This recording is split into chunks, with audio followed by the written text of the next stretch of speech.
Welcome back to my YouTube channel.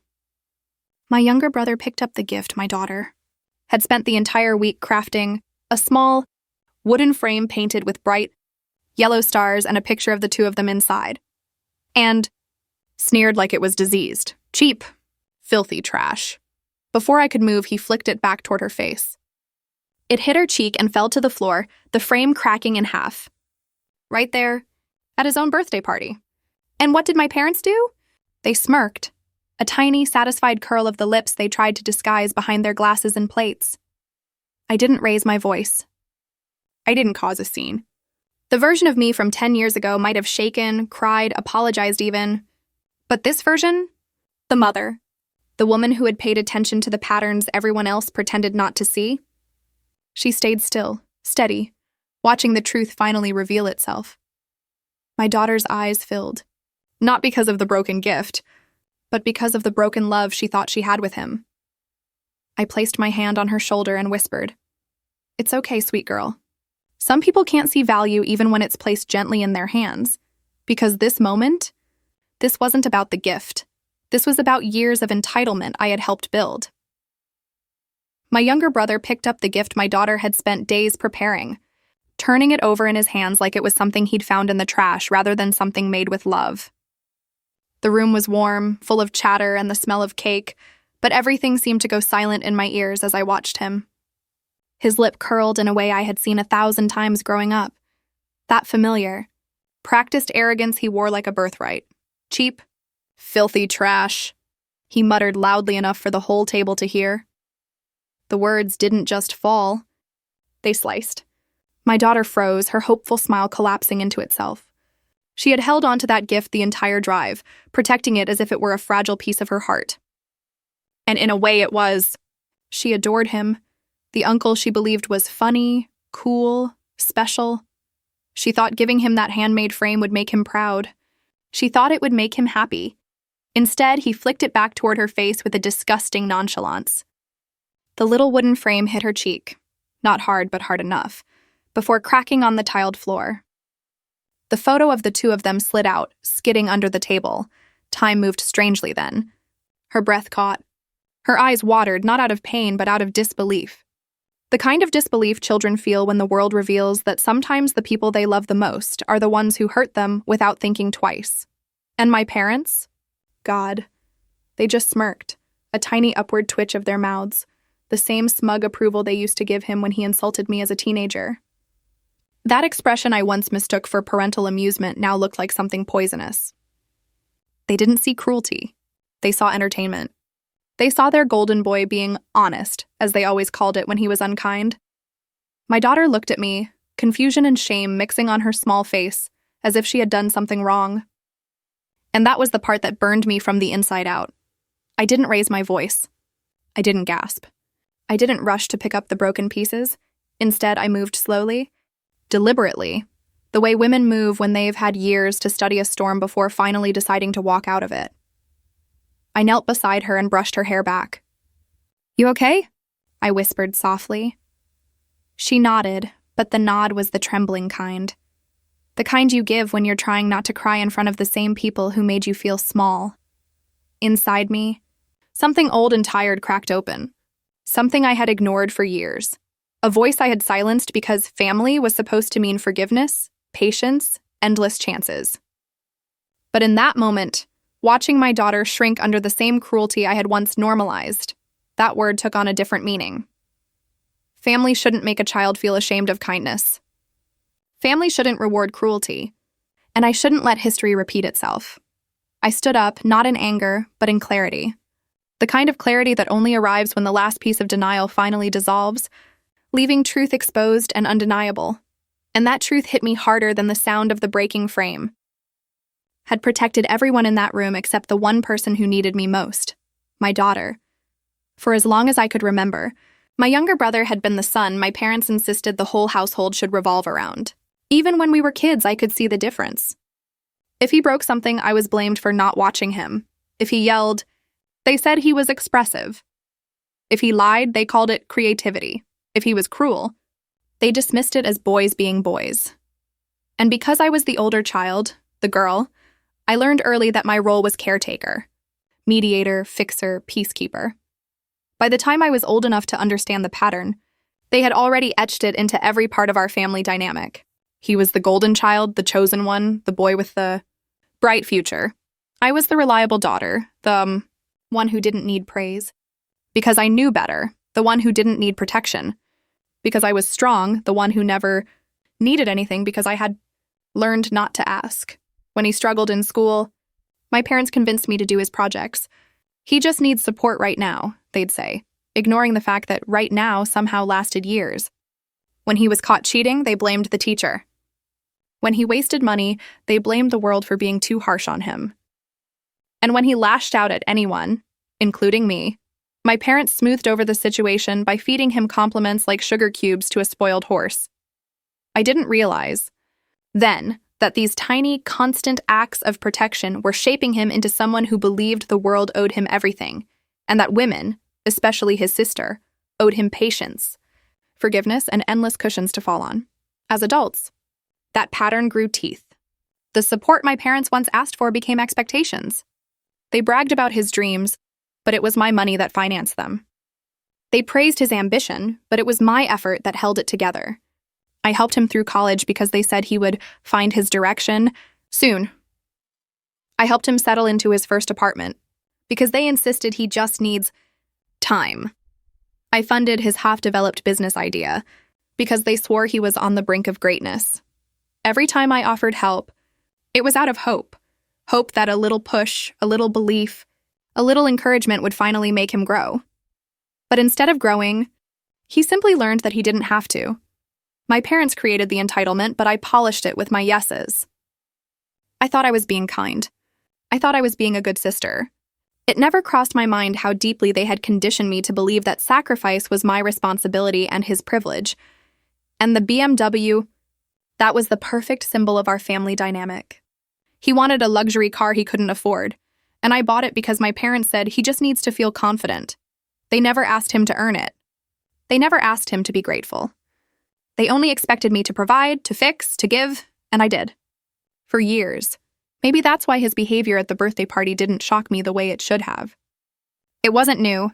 It wasn't unexpected. It was simply the same entitlement that had always existed, just louder, uglier, and this time directed at someone I loved far more than I ever loved the fantasy of a kinder version of him. As I stood there watching him treat my daughter's handmade gift like garbage, memories rushed through me like a tide. Every insult he'd gotten away with, every mistake my parents cleaned up, every time they told me to understand him, be patient with him, help him out, because you're the strong one. I finally understood something I had ignored for years. They hadn't made him strong. They had made him weak, unable to accept kindness, unable to respect effort, unable to value anything that didn't shine with a price tag. They built him into a man who could throw a child's love back in her face without flinching. And I, unknowingly, had helped reinforce that illusion of invincibility. But watching my daughter, small, heartbroken, clutching her cracked frame, something shifted inside me so sharply it felt physical. I saw the pattern. I saw the legacy I'd been carrying, and I knew without a single doubt that it was ending with me. I stood there with my daughter's tiny hand in mine, feeling her fingers curl toward me, searching for safety. The room buzzed with conversations, laughter, clinking forks, as if nothing cruel had happened, as if a child's heart hadn't just been bruised in front of everyone. But inside me, everything had gone painfully still.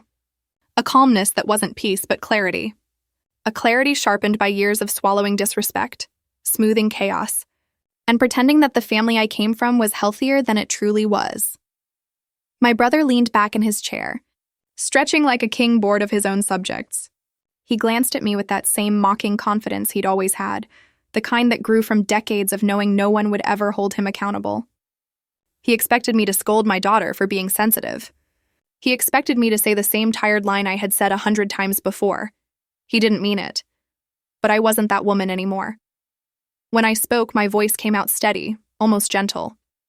Go apologize to her. His eyebrows shot up, then he grinned like I'd told a joke. Relax, sis. I just said what everyone's thinking. He gestured toward the broken frame on the floor. Look at it. What am I supposed to do with that? My mother snorted under her breath. My father didn't even bother hiding his smirk. They were so predictable.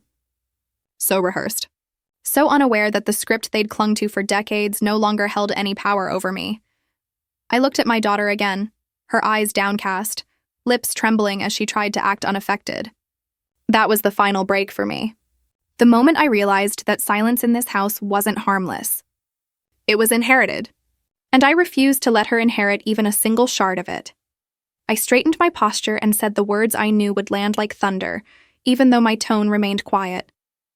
I'm pulling my investment. The smile drained off my brother's face. My parents' expressions flickered, not in concern but in outrage, as if I had violated some sacred family rule. The rule that said we protect him, no matter what, at any cost. I'm also taking back the BMW, I added. Starting today. My brother blinked, stunned. Wait, what? You're joking. He let out a laugh that cracked at the edges. Come on, don't be ridiculous. But I wasn't joking. I wasn't emotional. I wasn't even angry anymore. This was simply the moment when I stepped off the path they'd forced me onto since childhood and chose my own direction. From now on, I said, looking directly at him, you're on your own. For the first time in his life, he looked genuinely lost. Not because he apologized. Not because he realized he'd hurt a child. But because the safety net he had always counted on, the one he never appreciated, had disappeared in a single sentence. My parents sputtered with indignation, calling me dramatic, unfair, cruel. Yet none of them asked about my daughter's feelings. None of them picked up the broken gift. None of them acknowledged the hurt they had allowed to happen. Their outrage only confirmed everything I already knew. I didn't raise my voice. I didn't need to, because strength isn't always volume. Sometimes it's a quiet decision made in front of people who never expected you to have the courage to make it. I took my daughter's hand more firmly and guided her toward the door. As we walked away, my brother kept calling after me, confused, panicking, insisting I talk things out and stop overreacting. But I didn't look back. Some endings don't need an audience. Some boundaries are drawn in silence. And this one, long overdue, painfully necessary, had just become the first real act of protection I had ever taken for myself and for the little girl watching me with wide, trusting eyes. The shouting began before we even reached the front door. My brother's voice cracked with disbelief, as if he couldn't comprehend that the world, his world, no longer bent in his direction. He stumbled after us, knocking into a side table, tripping over discarded wrapping paper, his panic unraveling everything he thought was true. Wait. Are you seriously doing this? Over a stupid kid's gift? He yelled, his voice pitched high with desperation. I didn't turn around. I didn't need to. I could feel the heat of his confusion behind me. The way his entitlement had been shattered in an instant and was now scrambling to reassemble itself. Then came my parents. My mother's heels clacked sharply across the floor as she hurried after us. You are behaving shamefully, she spat. This is your brother's birthday. Stop making everything about yourself. My father added, You're overreacting, completely. A child should learn to handle disappointment. And you should stop spoiling her. Spoiling her? The words almost made me laugh, bitterly, silently, because in that moment I finally understood something I had never allowed myself to face. They truly didn't see what had happened as wrong. In their eyes, kindness was weakness. Sensitivity was embarrassment. Respect was optional. And cruelty, well, that was something to be excused, softened, smoothed over, as long as it came from him. Their voices blurred behind me like background noise I had finally learned to mute. My daughter's small hand tightened in mine as she walked beside me, her steps quick and shaky, glancing back once with a mixture of fear and confusion. I gave her fingers a reassuring squeeze, silently telling her without words, You don't have to stay where you're not valued. My brother caught up to us, grabbing my arm. Not harshly, but with the entitlement of someone who believed he had the right to. You can't just walk out, he insisted, his breath shallow. I'll talk to her, okay? I'll say sorry. Just don't take the car. Don't pull your money. You know I need that. For the first time, I turned to face him. There was no anger in my voice when I said, You should have thought about that before you threw a gift in a child's face. He flinched, not at the truth of the words, but at the fact that I said them aloud. My brother wasn't used to consequences. He was used to me cushioning them, to me softening them, to me absorbing them so he wouldn't have to. My parents arrived at his side, each grabbing an arm as if they were the ones needing protection. "She doesn't mean it," my mother insisted. "She'll calm down," my father added. "She always does," my brother muttered. "Always." That was the problem. Always. I looked at all three of them, really looked. And for the first time in my life, I didn't feel guilt. I didn't feel obligation. I didn't feel that familiar pressure to keep the peace at all costs. Instead, I felt something steadier, healthier, stronger. My daughter tugged at my sleeve gently, whispering, "Mom, can we go?" Her voice was small, but her question echoed through me with the force of a lifetime of ignored instincts finally rising to the surface. "Yes," I said softly. "We're going." As I opened the door, cold air rushed in, refreshing, almost symbolic. The contrast between the heavy, toxic warmth of that house and the crisp openness outside made my chest expand for the first time in years. "Behind us," my brother shouted again, but this time it wasn't demanding or entitled. It was scared. He didn't lose me that day. He lost the version of me that made his behavior possible. And he didn't know how to function without her. My parents kept calling after us too, their voices rising, trying to pull me back into the same old script, the one where I played the dependable daughter who returned to her place no matter how deep the cuts went. But I didn't step back inside. I didn't pause. I didn't answer. I walked out the door holding my daughter's hand, and for the first time in my life, I felt like I wasn't running away from something. I was walking towards something better. In the days that followed, everything felt strangely quiet. Not the uncomfortable, guilt-soaked silence I used to feel after family arguments, but a different kind. The kind that settles in after a storm has passed, when the trees are still dripping with rain but the air smells cleaner than before. My daughter moved around the house with a new, tentative steadiness. She stayed close to me, not out of fear, but out of a lingering question. Are we really free from that? And I kept showing her the answer in little ways. Breakfast together with music playing softly. Afternoons spent painting, just the two of us. Evenings walking outside, her small hand swinging in mine.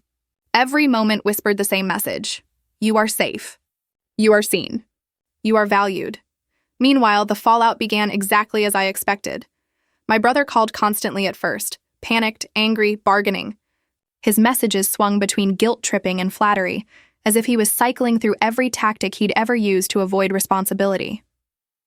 When those bounced off me without effect, he shifted to insults, calling me dramatic, calling me selfish, calling me everything except what I actually was. Done. My parents weren't far behind. They left long voice messages layered with disappointment, telling me I was ruining the family, acting impulsively, humiliating them. They insisted I fix things. They insisted I apologize. They insisted I think of his future. But not once did they mention my daughter's feelings. Her hurt, her humiliation, her innocence crushed on a birthday party floor. Their silence on that told me everything. With each passing day, I felt something loosen in my chest, something I didn't realize had been squeezing me for years. I stopped waiting for their approval. I stopped shrinking. I stopped rehearsing the right words to keep the peace. I had stepped away from a legacy of dysfunction, and with every hour that passed, the distance grew clearer, cleaner, stronger.